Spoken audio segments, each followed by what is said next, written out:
The room was quiet, so quiet it almost felt alive, the kind of quiet that presses softly against your ears and settles deep inside your chest. It is a quiet that holds secrets, the ones that no one speaks of, the ones that stir slowly like a shadow moving just beyond the edge of the candlelight. He sits there, alone, not with loneliness exactly, but with a weight that feels heavier than the emptiness of space. There is a stillness that surrounds him, and yet, inside, there is a murmur he cannot name, a soft hum of thoughts, feelings, memories, and questions that drift like dust motes in the pale light. He wonders, not for the first time, why silence can feel so loud, why the absence of voices, of laughter, of even gentle words can feel heavier than the sharpest shout. Perhaps it is because silence is not nothing. Perhaps it is because silence holds the reflection of all that has been said and all that has been left unsaid. He listens to the room as if the walls themselves might answer, but they remain still, they do not speak. And so he listens to the sound of his own breathing, slow, steady, and somehow grounding in its constancy. He thinks about the people who have come and gone, the ones who once filled the room with color and warmth, and how now the room has grown to fit him alone. But even in this quiet, there is a kind of life, a presence that is neither comforting nor harsh, but simply there, waiting. He feels it in the corners of the room, in the soft stretch of shadow across the floor, in the gentle pull of his own heartbeat. And he realizes that being alone like this is not empty. It is a space that allows him to feel every small movement within himself, every fleeting thought, every hidden ripple of emotion that usually goes unnoticed. He wonders why being still can feel so unfamiliar, as though the world is meant to be filled with noise and motion. But here, in the hush, he is learning the language of quiet. He notices the way his shoulders release without realizing it, the way his hands rest with an almost tender awareness, the way his eyes soften as they take in the room without needing to fix or change anything. There is no need to speak, no need to react, no need to prove anything, just to be, just to breathe, just to sit in the gentle stretch of this moment, alone but not lost. Sometimes he feels a small ache in the silence, a soft stirring of longing, or perhaps it is just a question hovering near his heart. Why do they leave? Why does the world press against him in ways he cannot always respond to? But in these quiet moments, he does not answer. He lets the questions sit like stones in his chest, letting their weight remind him of his own presence. There is strength in this, he thinks, though it is not the kind of strength the world notices. It is not loud or flashy. It does not demand attention. It is a quiet, steady strength that comes from simply being aware, from simply feeling, from simply existing in the center of his own life without seeking to change it or to make it known. And sometimes, just sometimes, the silence itself feels like a kind of company. It does not judge him. It does not ask for explanations or reasons. It simply allows him to exist. And in this allowance, he begins to notice things he had never noticed before, the way the light falls differently across the floor at different times of day, the way a breath can stretch into a soft rhythm that calms the heart, the way his own thoughts, when listened to carefully, carry a kind of wisdom that is easily drowned out in noise.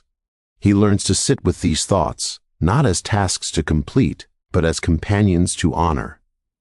He asks himself quietly, if perhaps the world has not abandoned him, perhaps he has merely been learning the language of quiet too late to notice the others already moving in their own silence. Perhaps this stillness, so heavy and tender at once, is not a punishment, but a gift. And he begins to feel a little of the peace that comes when one stops reaching for something outside oneself and instead begins to notice the world inside. The small unspoken corners of feeling, the gentle pulse of breath, the slow, careful unfolding of thought. He realizes that he can carry the world, in a way, simply by carrying himself, By noticing himself, by giving himself the attention that no one else has offered, in this quiet room he begins to understand what it means to sit with himself without distraction, without reaction, without expectation. There is a kind of dignity in this silence, a way of being that does not need to shout to exist. And in the stillness he feels a soft reassurance, a quiet knowing that he is not broken, not lost, not forgotten. He is simply learning to be still, to be present, to allow the quiet to shape him gently like water carving a stone over time. And as he breathes, slow and steady, he realizes that this moment, this room, this silence is not the absence of life. It is life itself, soft and quiet, waiting patiently for him to notice it. It is a beginning, though he cannot yet name it. It is a space where he can watch and feel and simply be, without fear, without need, without rushing. It is a space where he begins for the first time to understand that even in stillness, he is enough. The storm comes softly at first, not a storm of wind or rain, but a storm of voices, of small jabs, of quiet pressures that press against the edges of his calm. They speak without mercy, though they may not intend cruelty. Their words are like stones tossed into a still pond, rippling outward, disturbing the surface of his mind. He feels the tension coil inside him, a tightness that wants to leap outward in reply. Yet he does not move, he does not respond. He listens instead to the faint tremor of his own heart, to the pull of breath that rises and falls like a slow tide. They test him in ways that are subtle, almost invisible. A glance, a half-spoken sentence, a presence that seems to question his right to space, to thought, to quiet. And inside, he feels the old reactions stir: anger, frustration, the longing to explain, to defend, to prove himself. But there is a pause there, a long, careful pause that stretches across the room like a shadow. And in that pause he begins to notice something he has not seen before. The storm outside does not have to become a storm within. The chaos of their voices does not have to dictate the movement of his own heart. He sits with the tension, letting it exist without shrinking from it. It is uncomfortable, yes, almost unbearably so at times, but it is also revealing. Each stir of anger, each prick of irritation is a signal, a signpost pointing toward something deeper, something hidden beneath the surface of everyday reactions. He begins to see that the storm is not merely around him. It is a mirror of the small tempests that live inside every person, the ones that ask for immediate action, for immediate judgment, for immediate release. And he notices that he has the power to stay still, to breathe through it, to observe it as if it were a leaf drifting on water, rather than a fire threatening to consume him. He wonders quietly why it feels so difficult to remain calm when provoked. Perhaps it is because the world has taught him that reaction is proof of life, that words must be answered with words, that force meets force. And yet, sitting here in this hush, he senses that something else is possible, something quieter, deeper, more enduring. The storm is present, yes, but it does not command him. It cannot, not unless he allows it to. There's a strange freedom in this realization, a freedom that carries both weight and relief, a freedom that feels like the first breath after a long, unbroken silence. He watches himself as he would watch a stranger, noting the rise and fall of tension in his chest, the trembling in his hands, the quickening of breath that almost slips into panic. He does not judge these reactions, he allows them. And in allowing them, he discovers that they are not permanent, that they come, they surge, they touch the surface of his mind, and then they recede, like waves drawing back from the shore. There is a rhythm to it, a quiet lesson in the passage of emotion, a reminder that even storms are temporary. They do not see it, of course. They cannot see the battle he fights within himself. They only see the silence, the stillness, and perhaps they mistake it for weakness. But he knows otherwise. He feels the quiet power that comes from restraint, the strength that does not show. but endures. The courage that does not charge forward but remains steadfast. Each unspoken word, each moment of patience is a quiet victory, a soft triumph that belongs entirely to him. It is a treasure that cannot be taken, a light that does not flicker in the wind of others' judgments. He asks himself softly, as if speaking into the darkness of the room, why they push, why they provoke, why they seem determined to stir the quiet into chaos. Perhaps it is because they have not yet met themselves. Perhaps it is because they too are learning how to live with the storms inside them. And in this thought, he finds a kind of compassion, a gentle understanding that softens the sharp edges of irritation. He does not need to meet force with force. He only needs to remain present, only needs to stay aware, only needs to feel the subtle strength that comes from watching without reacting.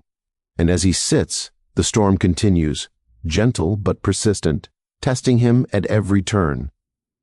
But he has begun to see the truth of it, that the storm can touch him without unbalancing him, that the voices can press close without breaking him, that the chaos outside does not have to become chaos within.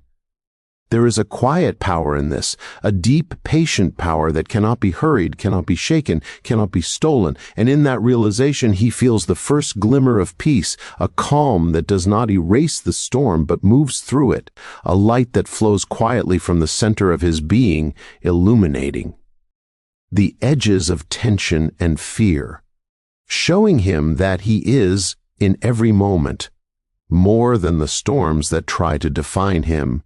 He notices over time that they do not understand him. They do not see the quiet strength that carries him through each day, the careful patience that shapes his every thought, the gentle restraint that keeps him from reacting to every small provocation.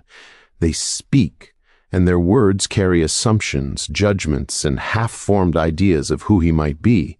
They think they know the measure of him, the limits of his spirit, but they are blind to the depths that dwell in silence. And yet he does not rise in anger, does not cry out to correct them. He simply observes, he listens. He allows the misunderstanding to exist as it is, without needing to reshape it. It is not easy. There are moments when he feels the sharp edge of being misread, when the weight of their assumptions presses against him, threatening to tilt the careful balance he has built within. Their laughter, their whispers, their quick glances, they brush against his skin and stir the old desire to explain, to defend, to make them see. But he sits with the discomfort, feeling it fully without letting it scatter him. How strange, he thinks, that the mind can twist itself into worry over what is not even true. How strange that the heart can ache for the recognition that may never come. Yet still he allows the ache to sit quietly, as if it were a visitor who has come to pass the night. He reflects on ways they judge quickly, almost without thought, the ways they take a moment, a gesture, a silence, and make of it a story that belongs not to him, but to them. He wonders how it would feel to carry their assumptions inside him, to live with the weight of being constantly misread, misunderstood, mismeasured. And he realizes softly that it would be unbearable. Yet he does not speak this thought aloud. He keeps it close, folded gently into the recesses of his mind, a quiet observation that does not need an audience. He begins to notice that their misunderstanding does not touch him as it once might have. Where before it would have stirred panic, anger, or sorrow, now it passes through him like wind through the trees. The edges of the words may sting, but they do not wound. The sharpness of their gaze may search for cracks, but he has learned to keep the center of himself steady. There is a quiet courage in this, a strength that is invisible, and perhaps that is its beauty. It does not demand attention, it does not shout. It simply exists, like the slow pulse of a river beneath ice, constant and unseen. Sometimes he asks himself if it matters that they do not understand him. Perhaps he thinks the world is full of people who will never see the whole of another. Perhaps no one ever truly sees the quiet heart, the subtle mind, the careful soul that lives in restraint. And perhaps that is not failure but truth. Perhaps the value of silence, the value of inner calm, lies no in being witnessed, not in being recognized, but in the simple, patient act of being. There is a weight to this thought, a softness that settles over his chest, a gentle relief that comes when one stops seeking approval that cannot be given. He notices how easily they mistake his quiet for weakness. They assume that stillness is emptiness, that hesitation is indecision, that silence is surrender. They do not see the work that goes into sitting with one's own thoughts, the vigilance required to hold back, the subtle discipline of choosing observation over reaction. And he does not correct them. He only continues to sit, to breathe, to feel the rising and falling of his own presence, as if it were a quiet pulse echoing softly through the room. He feels at times a tender sadness. It is the sadness of being unseen, of having the depths of one's being ignored or misinterpreted. But it is not bitter. It is not a grief that demands expression. It is a gentle ache, a reminder that being misunderstood is part of the quiet journey. Perhaps, he thinks, it is in being misunderstood that one learns the true measure of one's own patience, the real breadth of one's own heart. To exist fully, even when invisible to others, even when misread, is to cultivate a garden of strength that no eye can see but his own. And so he observes them, their movements, their glances, their assumptions, their judgments. He watches without engagement, without expectation, without hope of correction. He allows them to believe what they will, to see what they can, to measure what they must. And in doing so, he begins to feel a quiet liberation. The world does not define him. Their understanding does not shape him. The truth of his own being lives softly, patiently, and wholly within. He feels the subtle joy of being his own witness, of seeing himself clearly, of holding himself gently, of letting silence, observation, and patience guide his steps. And as he sits quietly in the room, he realizes that being misunderstood does not diminish him. It does not make him smaller or weaker or less worthy. It only reminds him that the world cannot always see what is quiet, what is patient, what is strong without spectacle. And that is enough. That is more than enough. Alone, he turns inward. The room remains quiet around him, yet within, a world begins to stir. It is not a loud or sudden movement, but a slow unfolding, like light through a thin curtain at dawn. He watches his own thoughts, noticing how they rise and fall, how they twist and stretch in ways he had not given them the chance to before.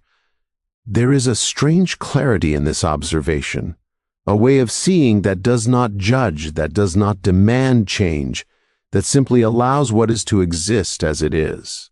He sees the restless parts of himself, the parts that bristle at provocation, that ache for recognition, that long to prove, to explain, to fight.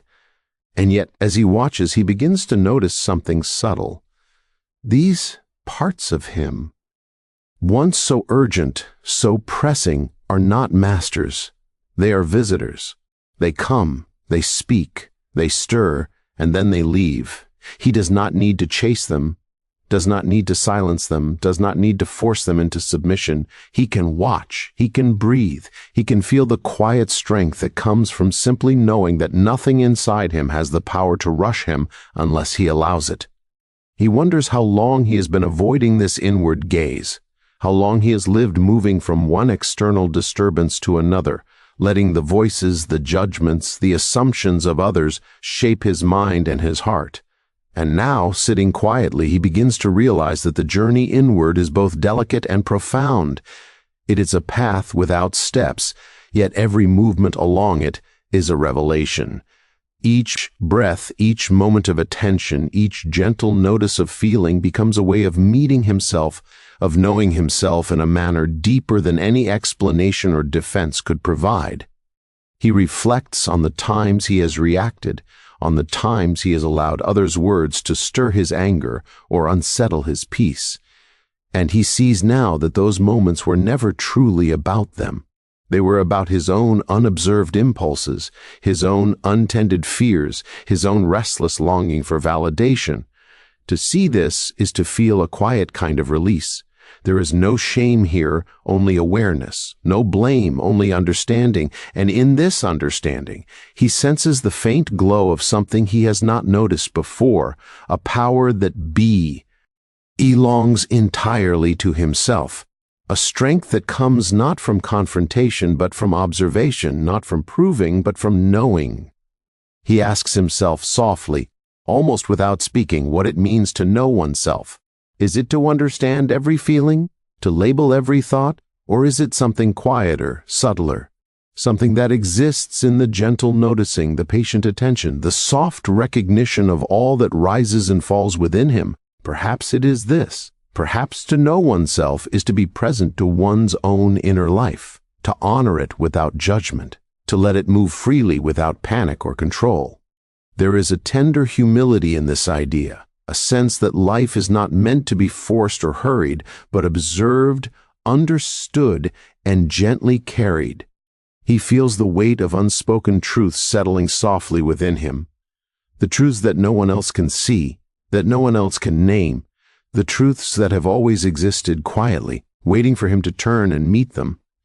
And as he meets them, he feels a deepening calm, a sense that he is not broken, not lacking, not insufficient. He is whole, simply as he is, even with the restless impulses, the hidden fears, the quiet aches that stir in his chest. To witness these things is not to be overwhelmed by them, but to embrace their existence as part of the whole, as part of the gentle rhythm of life within him. He begins to notice patterns, subtle and soft, that connect his feelings and reactions, how irritation grows from impatience, how anger emerges from unmet expectation, how sadness can rise from the quiet longing to be seen. And as he traces these patterns, he does so not to correct, but to understand. He allows each thought, each feeling to exist fully, without rushing, without forcing, without fleeing. In this careful attention, he feels a kind of liberation, a space opening inside him where nothing external can dictate the movement of his heart.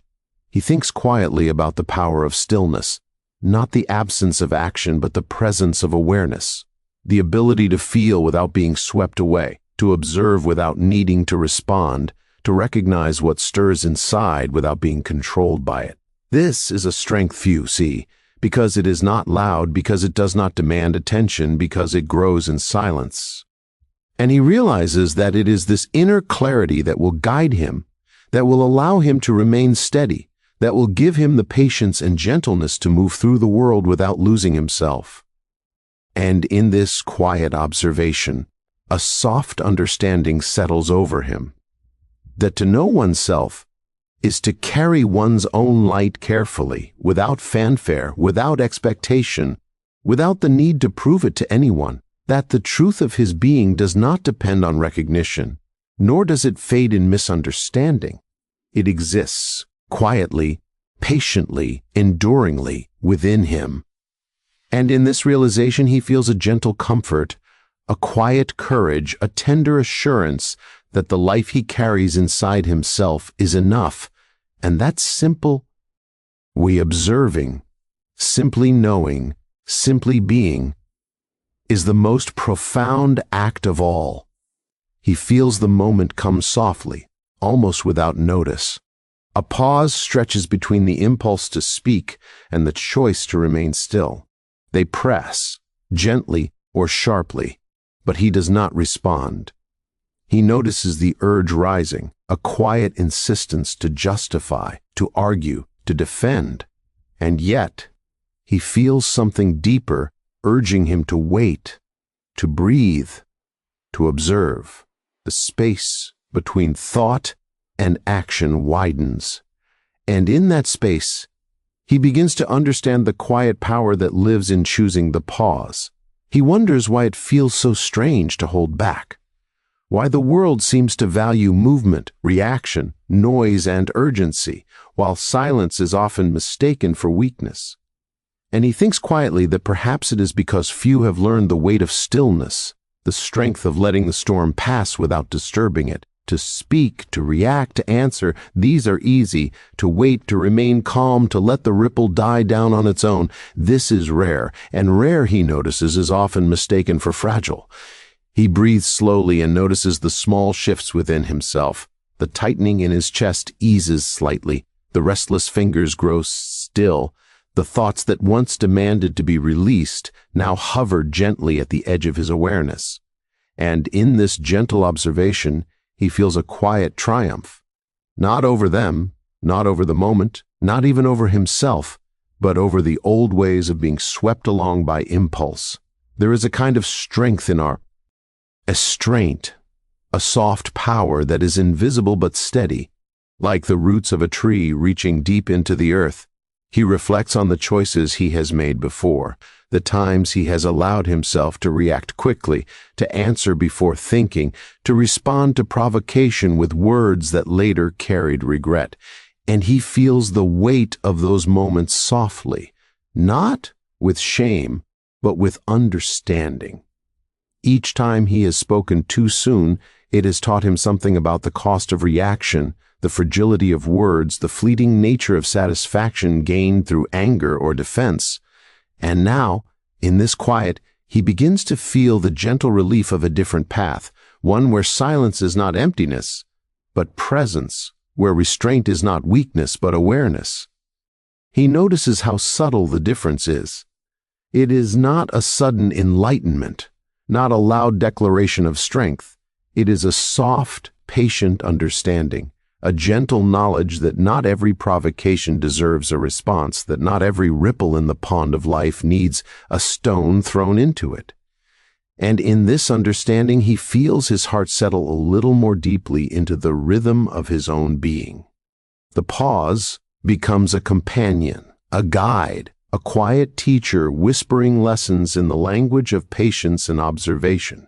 He asks himself quietly, why choosing not to react feels so hard at first. Perhaps it is because the world is built on motion, on action, on visible proof of presence. And yet, he thinks, the truest power is often invisible, flowing quietly beneath the surface, shaping life without demand or announcement. To wait, to watch, to hold back. These are acts that require courage, though the world may not notice them. And he feels that courage rising softly within, a quiet flame that does not burn outward, but warms from the inside. He observes the tension as it begins to dissolve. The impulse to speak, to prove, to defend, lessens in its insistence. He notices the soft, steady pulse of his own breath, the gentle rhythm of his heart, the way his mind becomes still enough to notice the faintest movements in the room and within himself.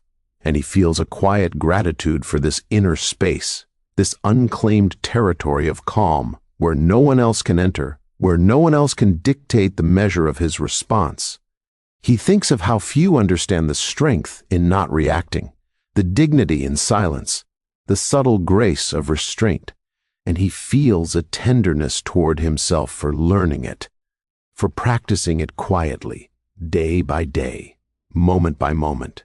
There is no applause here, no recognition, no reward beyond the soft satisfaction of knowing that he has not been swept away by impulse, that he has remained steady, patient, whole. And as he sits in this calm, he begins to feel a gentle shift.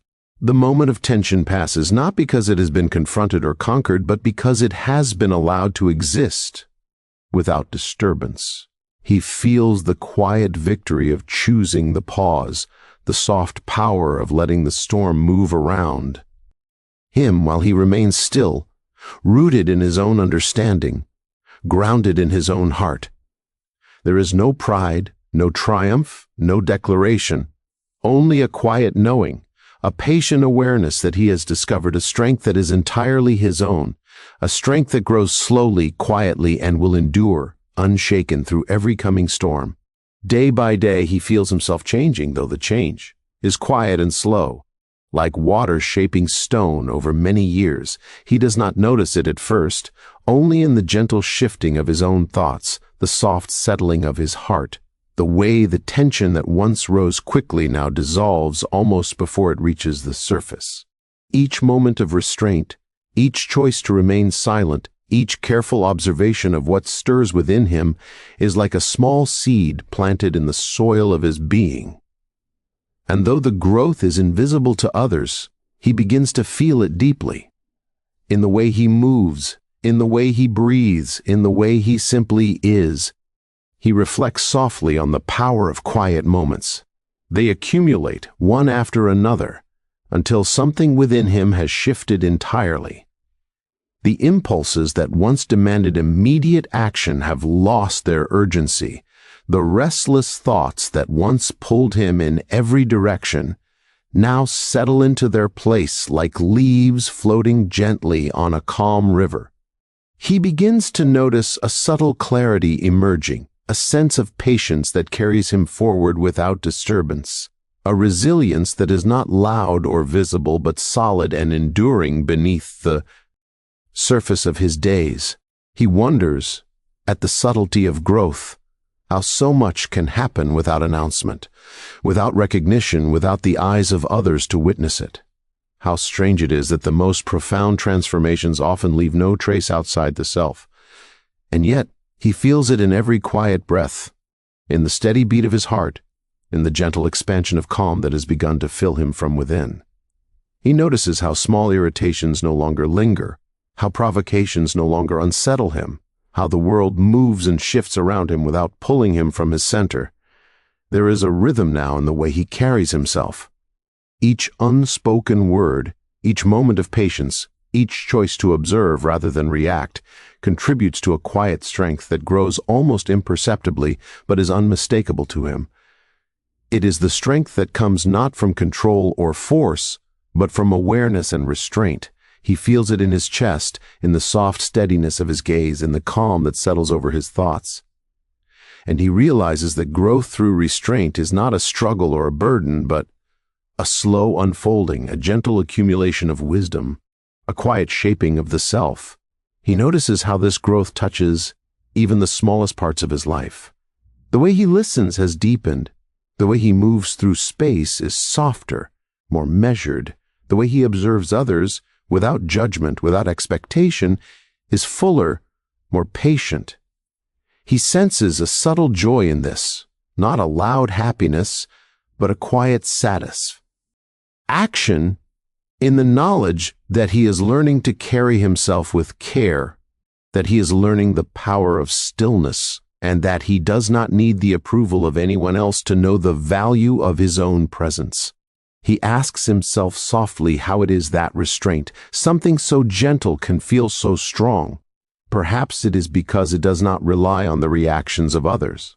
Perhaps it is because it is a strength born entirely from within, from a steady attention to oneself, from a patient watching of the self in motion. Perhaps it is because true power does not need to announce itself, does not need to dominate, does not need to disturb. And in this thought he feels a quiet humility, a tenderness toward the self that has learned, slowly, gently, to grow in silence.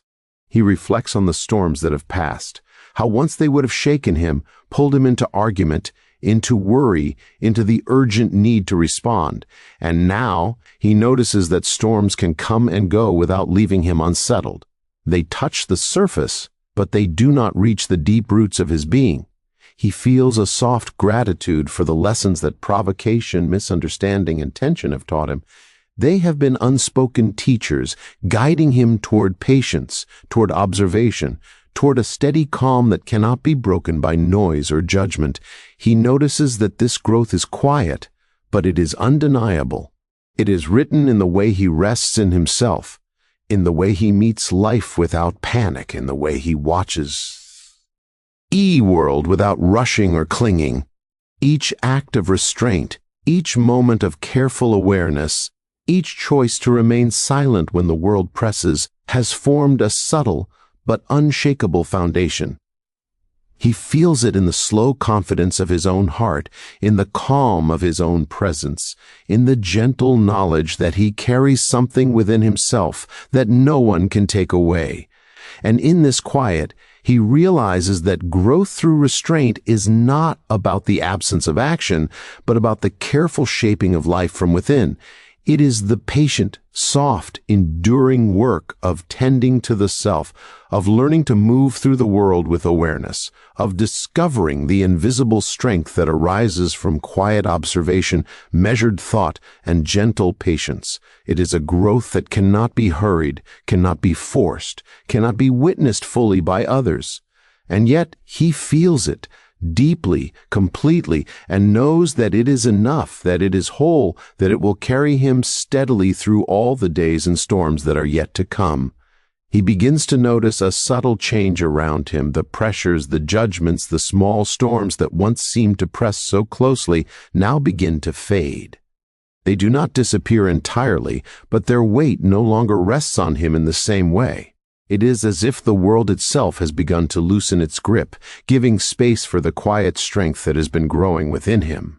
He feels a soft relief, not a loud joy, but a gentle lightness that comes when one is no longer pulled by expectations or misunderstandings of others. He wonders quietly why it feels so different now. Perhaps it is because he no longer reacts, because he no longer gives his power away in words, in anger, in the need to prove himself. Perhaps it is because he has discovered that the calm within him is stronger than any ripple outside. They may continue to speak, to assume, to press, but their efforts meet only the stillness he has cultivated. And he realizes softly that this is a kind of freedom. Not a loud, celebrated freedom, but a quiet, enduring freedom that comes from knowing he does not need their understanding, their approval, their recognition. He watches himself as he moves through these days, noticing how lightly he carries himself now. The tension that once drew tight in his chest loosens, the restless energy that once demanded release is softened. Even when provocation comes, he feels a quiet patience rising before impulse, a gentle restraint that has become second nature. It is not effortful or strained. It is simply a way of being, like the slow turning of a river over stone, steady and inevitable.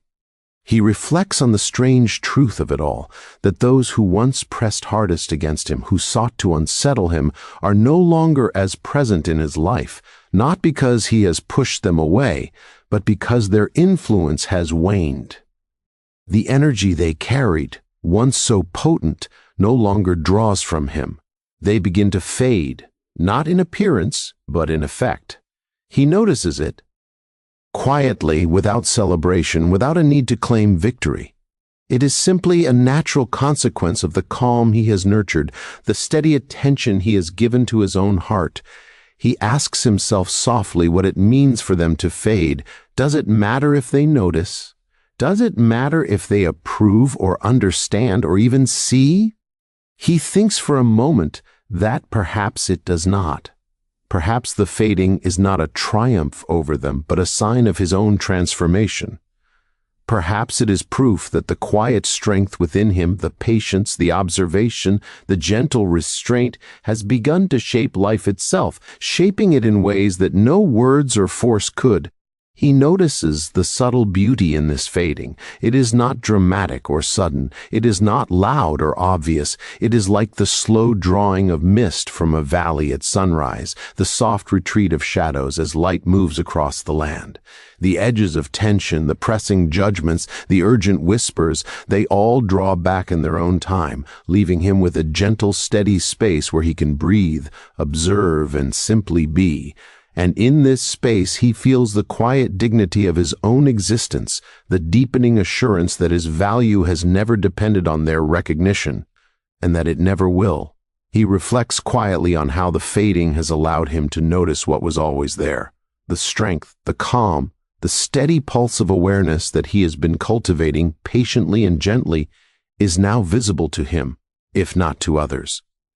He feels it in the steadings of his heart, the softness of his thoughts, the clarity of his perception. The world may continue in its noise, its misunderstandings, its assumptions, but it can no longer disturb the center he has claimed for himself, and he feels a quiet gratitude for the long path that brought him here, for the storms that shaped him, for the patience that guided him. He notices how rare it is to feel this kind of calm, this quiet resilience that does not need acknowledgement. It is not the absence of challenge, but the presence of steadiness. Even when they speak, even when they assume, even when the pressures arrive like soft winds against his skin, he remains untouched in his center. He feels a gentle satisfaction in this, a quiet joy that belongs only to him, born of patience, observation, and restraint. And as he sits quietly, watching the subtle fading of those who pressed, he feels a soft relief, a tender sense of completion, not in triumph, not in pride, not in loud celebration, but in the simple, enduring awareness that he is no longer shaped by them. That the calm, the patience, the quiet strength that has grown within him is now enough to hold him steady through anything. That he carries within himself a light that cannot be dimmed by judgment, misunderstanding, or the fading presence of those who once sought to disturb him. And in this quiet knowing, he feels a gentle peace, soft, steady, and unshakable. He moves through the world with a quiet awareness now, noticing the gentle rhythms that were once invisible to him. The room, the air, the faint shifts of light across walls and floors, all of it feels alive in a soft, unspoken way. He walks slowly, not in hesitation, but in deliberate observation, letting each step carry the weight and steadiness of his own presence. There is no need to hurry, no need to announce himself, no need to prove anything. The world continues, yet he feels untouched by the rush, the judgments, the noise that might have once unsettled him. He notices the faint stirrings within himself, the delicate movements of thought and feeling that pass quietly beneath the surface. There is no urgency to them, no demand to act. He simply observes, letting each ripple pass through him without disturbance. And in this gentle attention, he feels a deepening sense of his own self-respect, a calm assurance that comes not from others, not from recognition, but from knowing the quiet strength that has been cultivated inside him over time. He feels it like a river beneath ice, steady and slow, carrying life without need for spectacle. He wonders softly at the lessons learned in the long stillness, the long patience, the careful restraint. How strange it is, he thinks, that the world often misunderstands quiet as weakness, impatience as fragility, silence as surrender, and yet he knows otherwise. He has felt the power of restraint, the strength of patience, the endurance of calm. He has felt the deep, unshakable peace that comes from observing without reacting, from holding the center of himself steady while the world swirls around him. And he knows that this is a strength no one can take, a light no one can dim, a river no one can divert. He reflects quietly on the storms that once threatened to shake him, the pressures that once demanded response, the misunderstandings that once cut like wind against exposed skin. They are still there at the edges, but they no longer disturb him. He feels a soft gratitude for them, for the ways they taught him patience, for the ways they revealed the depth of his own endurance, for the ways they guided him gently toward stillness. He does not resent them, does not cling to them, does not chase them away. They are simply part of the world, and he is simply present within it, steady and calm.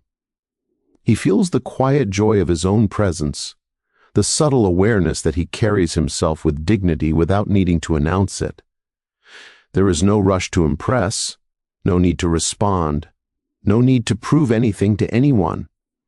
He rests in the soft strength of being fully himself, seen or and seen, understood or misread. And in this quiet rest, he begins to notice the small details he once overlooked, the gentle tilt of a beam of light, the faint warmth of the air, the soft rhythm of his own breathing, the pulse of thought that moves through him without disturbance. He asks himself softly what it means to be truly steady. Is it the absence of storms, or is it the ability to remain calm while storms pass through, around, and beyond? Perhaps it is this latter understanding, he thinks, a kind of patience that does not resist, a presence that does not flee, a strength that is quiet but unshakable. And he feels it in every small movement, every soft breath, every measured glance. He feels it in the gentle curve of his own shoulders, the slow pulse of his chest, the soft awareness of life passing without demand or hurry. He reflects on how rare it is to feel this calm, to carry this quiet strength. It is not the kind of power that draws attention, nor does it need to. It is a slow, steady endurance that has grown through silence, observation, restraint, and patience.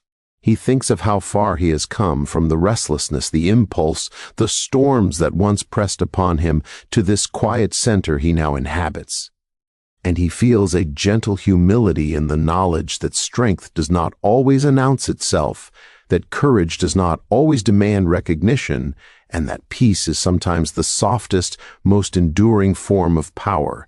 He sits for a moment and simply feels the life within him, the life he has cultivated quietly, day by day, breath by breath, choice by choice.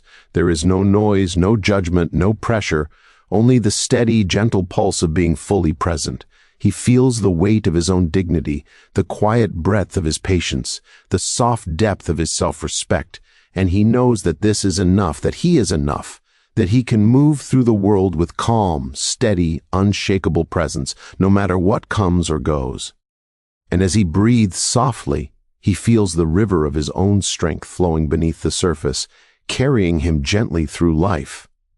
It does not shout, it does not demand, it does not need recognition. It simply is, and he rests in it, calm, steady, complete, holding within himself a quiet power that will endure quietly, patiently, tenderly, for as long as he lives.